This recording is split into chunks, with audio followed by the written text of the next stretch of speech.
Hi everyone, it's Sarah from Think Ready Read over at ortongillingham.com. I am coming to you today from the lovely Holiday Inn in Orangeburg, New York. I'm actually on the road this week doing some training and coaching, but I still wanted to be sure that I had something to show to all of you out there as well. What we're going to talk about today is how do you actually know when your students have mastered a sound or a skill? I've been hearing quite often as I go into classrooms, my students know the sounds, but they're not reading with them and they're not spelling with them. What can I do? Mastery is actually two different aspects. There's mastery of reading and mastery of spelling. Knowing the sounds in isolation isn't enough to say that the students have mastered something. Of course, isolated sounds is where it's all going to start, but then it's the application to reading and spelling that really shows mastery.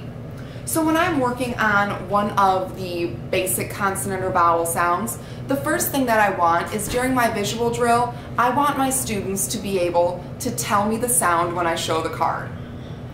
Then during the auditory drill, when I say the sound, I want them to be able to give me the letter name and the sound in the sand tray. So if I say ah, I expect my student to write in the sand a, ah. That's the first step, and that's the step that a lot of teachers get to. But after that, it's equally as important that the students can use that sound in a word. So when that sound comes up on the blending board, are they able to read the word? Lab. This is going to be a little bit harder, and you're going to need to keep working to build automaticity if your students aren't able to read with the word, or read with the sound. Also, are they able to apply that sound in spelling? You can't say that the students know a sound if they're not able to apply it when they're writing. So if I dictate a word with our short A sound, let's say the word tap, I expect my students to be able to pound, segment that word, and spell it with the proper short vowel. When I've seen that they can do it in reading and spelling, then I know that they've mastered a sound. Just so you know, even though I'm using my Phonics First supplies here, this goes for any kind of reading program. The same thing goes for any more sophisticated skills as well, such as TCH.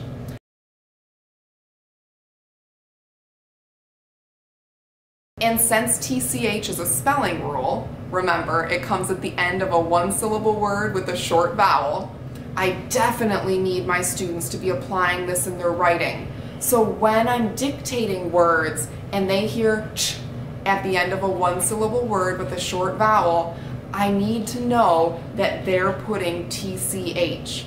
Only when my students have been able to apply this to reading and spelling can I say that it's mastered. And just a little bit of extra information, students are usually going to be able to read a lot more than they can spell. So the reading you'll find will probably come easier. The spelling and the dictation is going to take a little longer, but that's all right. You keep working at it. Keep it in your three-part drill. Make sure that you're asking for it in the sand tray. Make sure you're using words with your new sounds and skills. And eventually, yes, you will be able to say that the students have mastered those skills because they can read and they can spell with them.